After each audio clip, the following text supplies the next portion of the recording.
Hey guys, Joel and Christy here. What are we doing today? We're making some homemade hamburger helper. Let's get to it. Here are the ingredients that you'll need for your homemade hamburger helper. You need a couple of tablespoons of flour. You need some beef broth or chicken broth, ground beef, obviously, hamburger helper, you know. Some of these small shells, heavy whipping cream. You need salt, garlic powder, black pepper. You need paprika, smoked paprika. This is what I have. I believe it says smoked paprika in the recipe as well. You need some tomato sauce, some garlic to mince, some shredded cheddar cheese. I have mine out on a plate because we shred ours at home from a block. And you also need some Italian seasoning. I don't have any Italian seasoning, and I didn't mix up any, so I'm just going to tell you these are the things that go in Italian seasoning, and I probably won't bother blending it together. I'll just sprinkle a little in when it's time to do that with the recipe. But it's sage, thyme, oregano, basil, and crushed rosemary. All right, that's all the ingredients that you'll need. Let's get started. Hey guys, Joel here, just breaking in for a minute. Just to say that if you like this recipe, you're going to try this recipe, check the show notes below so that you can see all the recipe ingredients. We have a link down there for the recipe ingredients and all the recipe notes that you might want if you want to try this recipe. All right, back to the video. Your first step is to brown your ground beef. And just as a note, I always do this because we don't like the texture of onions, and so I always forget to say that when I'm doing the ingredient list. But if you want onions, then you would also have onions as an ingredient.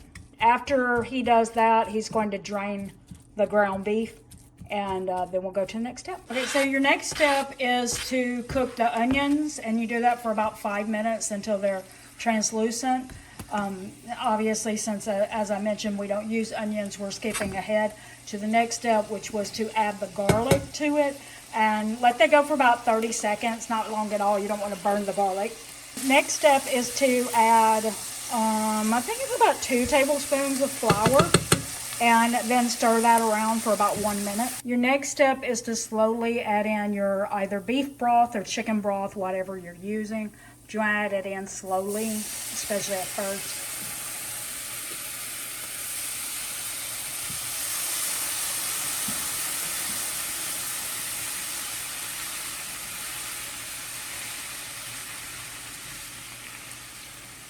When you have that all poured in, you want to bring that up to a boil. All right, so now that it's boiling, we're going to add some tomato sauce. Some of these small shells. We've got half a box. We're going to be adding the whole half.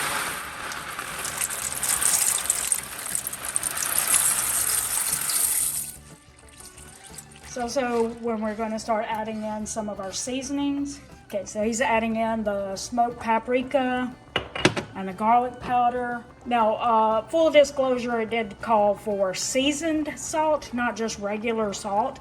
But yeah, I don't have seasoned salt. I'm just going to put a little regular salt in there. We always go a little.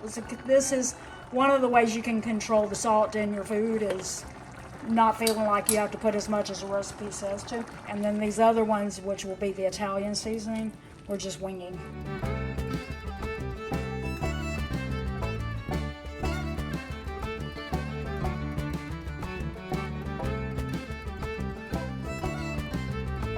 All right, so he started to combine. He brought it, is simmering already. And so it says to reduce to a simmer and cover it with a lid. And I think it's supposed to go about 12 to 15 minutes. All right, so the 12 minutes have gone by. Our Tefal skillets heat things really fast, so we couldn't have gone the 15 minutes. Anyway, if you feel like your stuff needs more liquid, you can add extra broth to it.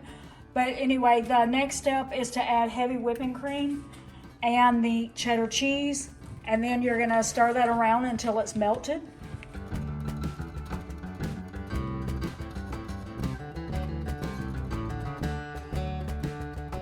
Then you add your ground beef back in so that you can get that reheated in it as, probably about 2 or 3 minutes. The recipe creator didn't say to do this, but I decided we're just going to add a little dried parsley to it. We're going to do a quick taste test, though. I can tell you, we made this We've made this twice already. Yeah, we've made this twice before, so we know. It's still good. Still good. Joel loves it. He's like, yes. We found the boxed hamburger helper to have a lot of sodium in it, and so that's one of the reasons why he was so excited when I found homemade versions of it, is because, don't have to worry about the sodium because we can control that. Perfect every time. Yeah. All right, so do we recommend? Yeah. He says we absolutely recommend because he likes it. Yeah. All right. All right, well, so drop some comments below and let us know what you think of this dish. We'd love to hear those comments. If you'd like to try it, if you have tried it, if you've done it before, let us know that. Any other ideas you have for recipes you'd like to see us try on the channel? We don't do everything, but we'll try to do something because we don't like everything Yeah, if we run into something that you ask us to do that we are absolutely like, there is no way I'm eating that, we'll try to find somebody else who's done a video of it. Absolutely. I think that's going to do it today for saving money for the long run with Joel and Christy. Don't forget the long run. Give yourself a little grace. Bye.